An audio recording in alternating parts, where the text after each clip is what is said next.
Welcome to Maharashtra E academy. आजच्या व्हिडिओमध्ये आपण न्यूमेरिकल इंटिग्रेशनमध्ये सिम्पसन 1/3 रूलचा न्यूमेरिकल सॉल्व करणार आहे। बघा एकदम सिंपल न्यूमेरिकल आहे। सिंपली तुम्हाला ते फॉर्म्युला फॉलो करायचा आहे, न्यूमेरिकलला सॉल्व करायचं आहे। जसं आपण ट्रॅपेझॉइडल रूलचा न्यूमेरिकल सॉल्व केला तसा सेम प्रोसिजर इथे फॉलो करायची आहे, फक्त फॉर्म्युला थोडासा चेंज आहे। बघा नावावरूनच तुम्हाला समजतंय 1/3 म्हणजे ते काय केलं आहे बघा, integration of limit a to b f of x dx h/3 काय केलं इथे h/3 केलेलं आहे। Then in the bracket y0 plus yn then plus 4 into, आता 4 इंटू काय केलं आहे, ऑड नंबरचे व्हॅल्यू घेतलेले आहेत y1 y3 y5 कुठपर्यंत घ्यायचं आपल्याला ते n-1 पर्यंत। मग प्रॉब्लेम सॉल्व करताना मी तुम्हाला दाखवेल कसं घ्यायचं आहे ते। देन प्लस 2 इंटू, आता इवन नंबरचे व्हॅल्यू घेतले आहेत y2 y4 y6 म्हणजे n-2 पर्यंत बरोबर। इथे तुमचं 4 इंटू ऑड नंबर आहे, इथं 2 इंटू इवन नंबर आहे। सेम प्रोसेस आहे, फक्त थोडा फॉर्म्युला इथे चेंज झालेला आहे। बघा यातलं फर्स्ट न्यूमेरिकल सॉल्व करू। बघा असेच तुम्हाला पुढच्या येणाऱ्या जे अपडेट हवे असतील तर आपला जे टेलिग्राम चॅनल आहे त्या टेलिग्राम चॅनल तुम्ही जॉईन करा, त्याची लिंक तिथे डिस्क्रिप्शनमध्ये दिलेली आहे। तसेच तुम्हाला MSBTचा सिलेबस, लास्ट इयरचे क्वेश्चन पेपर सोल्युशन आणि सब्जेक्टचे कोर्सेस हवे असतील तर आपलं जे ॲप्लिकेशन आहे महाराष्ट्र ई अकॅडमी, त्या ॲप्लिकेशन तुम्ही डाउनलोड करा, त्याची लिंक तिथे डिस्क्रिप्शनमध्ये दिलेली आहे। मग आता न्यूमेरिकल सॉल्व करू, एकदम सिंपल आहे। क्वेश्चन 1चं सोल्युशन बघा, याला सॉल्व करू। सिम्पसन 1/3 रूल गिवन काय दिलं, integration of limit 1 to 2 1/x + 2 dx। बघा dxला इथे मल्टिप्लाय केलं सेम होते dx 1 इंटू dx काय होईल dx। बघा आता सेम फॉर्म्युल्याला कम्पेअर करू। इथे integration of limit a to b f of x dx, बघा f of x ची व्हॅल्यू किती आहे बघा, y = function of x = 1/x + 2। बघा f of x ची व्हॅल्यू किती आहे 1/x + 2। देन लिमिट काय दिलं a to b म्हणजे a ची व्हॅल्यू किती आहे 1, a = 1 b = 2 n = number of interval किती दिले आहेत 4 इक्वल पार्ट्स, n ची व्हॅल्यू किती आहे 4। h चा फॉर्म्युला काय h = b - a/n। बघा h किती आहे b ची व्हॅल्यू किती 2, a ची व्हॅल्यू 1 n ची व्हॅल्यू 4, h = बघा h = काय येईल 2 - 1 2 - 1 1 1/4 बघा 1/4 किती आता 0.25 किती आलं 0.25 पॉईंटमध्ये ठेवतो मी, कॅल्क्युलेशनला पुढे कॅल्सीमध्ये पुट करायला इझी पडेल। तुम्ही 1/4 लिहिलं तरी चालेल। बघा h ची व्हॅल्यू किती आली 0.25। बघा पुढे कंटिन्यू करू, सेम प्रोसिजर बॉक्स इथे तुम्हाला बनवावं लागेल, ते व्हॅल्यू आपल्या इथे फाइंड आउट करावे लागतील। इथे बॉक्स इथे बनवून घेतो।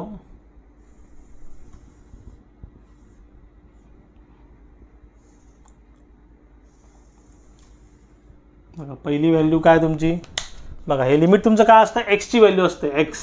बघा पहिली व्हॅल्यू काय लिमिट 1 to 2 पर्यंत जायचं आहे बघा 1 x, इथे का असेल x, इथे का असेल तुमचा y = function of x = 1/x + 2 म्हणजे y म्हणजेच काय फंक्शन ऑफ x किती 1/x + 2। आता बघा कुठून स्टार्ट करायचं आहे 1 पासून स्टार्ट करायचं आहे। बघा पहिलं 1 मध्ये काय करायचं, ही व्हॅल्यू ॲड करायची 0.25 1 + 1.25 सॉरी 1 + 0.25 काय होईल 1.25 1.25 देन नेक्स्ट अगेन 1.25 + 0.25 काय होईल ते 1.5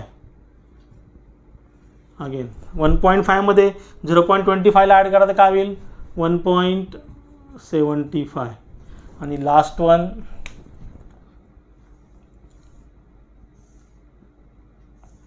1.75 मध्ये 0.25 ला ॲड करायचं 2।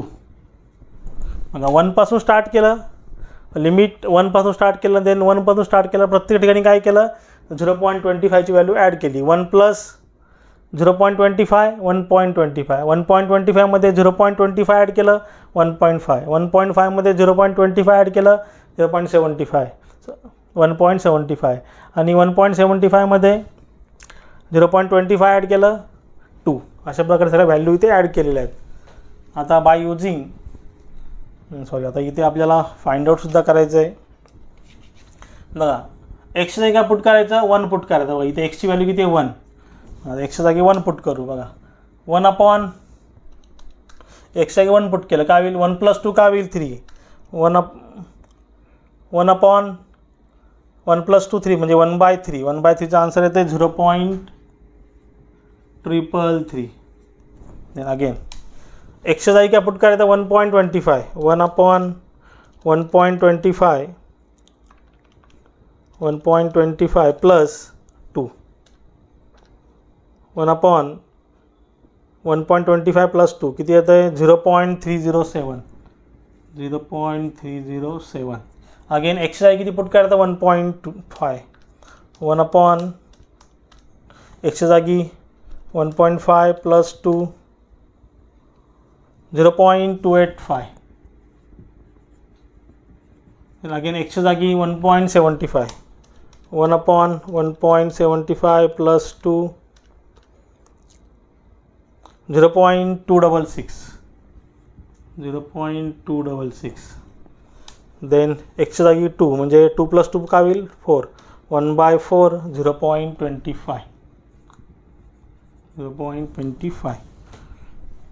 बघा आता सिम्पली या व्हॅल्यू आपल्या भेटल्या जिथे आपल्याला पहिली व्हॅल्यू काय असते y0, y1, y2, y3, y4. by using Simpson's 1/3 rule. by using Simpson's 1/3 rule. बघा फॉर्म्युला काय limit a to b f of x dx is equal to h/3 in the bracket y0 plus yn 4 into काय odd नंबरच्या value y1 plus y3 up to yn-1 पर्यंत yn-1 पर्यंत. Then plus 2 into इवनच्या value y2 plus y4 plus up to yn-2 च्या value n-2 च्या value. बघा simply value इथं put करून घेऊ. Limit a to b value काय a to b ची 1 to 2 f of x ची value 1 upon x plus 2 dx is equal to h/3 y0 plus n ची व्हॅल्यू किती आहे बघा n ची व्हॅल्यू किती आहे 4 म्हणजे y0 plus y4 plus 4 into बघा आता 4 into काय y1 y3 बघा चेक करू आता आपली n ची व्हॅल्यू किती 4 4 - 1 काय होईल 3 म्हणजे आपल्याला y3 पर्यंत जायचं आहे. इथे y3च्या पुढे जायचं नाही आहे. Plus 2 into y2 plus y4. आता अगेन चेक करू मग n ची व्हॅल्यू किती आहे 4 4 - 2 काय होईल 2 म्हणजे आपल्याला y2 पर्यंत इथे जायचं आहे y4ची गरज नाही आहे. मग अशा प्रकारे व्हॅल्यू इथं पुटअप करू. h ची व्हॅल्यू किती आहे h is equal to 0.25/3 in the bracket y0 value 0.333, yn ची व्हॅल्यू y4 ची व्हॅल्यू म्हणजे 0.307 plus 4 into y1 plus y3 sorry इथे व्हॅल्यू y4 ची व्हॅल्यू काय 0.25 y4 ची व्हॅल्यू 0.25 प्लस 4 into y1 ची व्हॅल्यू 0.307 प्लस y3 ची value 0.266 bracket complete plus 2 into y2 ची व्हॅल्यू 0.285 ब्रॅकेट कंप्लीट. बघा इथे कॅल्क्युलेशन करू 0.25/3 0.25/3 0.0833 0.083 ब्रॅकेटमध्ये मग सॉल्व करून घेऊ. ब्रॅकेटमध्ये 0.333 plus 0.25 bracket complete plus 4 into ब्रॅकेटमध्ये 0.307 plus 0.266 plus 2 into 0.285 0.285. Answer येतं आहे 3.445. 3.445. मल्टिप्लाय करू इंटू 0.083.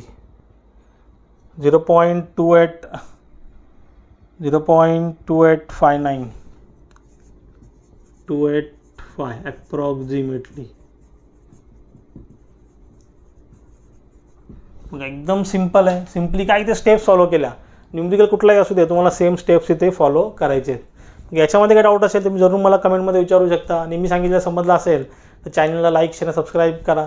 साईडला जे बेल आयकॉन बटन ते प्रेस करा म्हणजे माझ्या पुढच्या येणाऱ्या व्हिडिओची नोटिफिकेशन तुम्हाला सर्वात पहिले भेटेल. थँक्यू.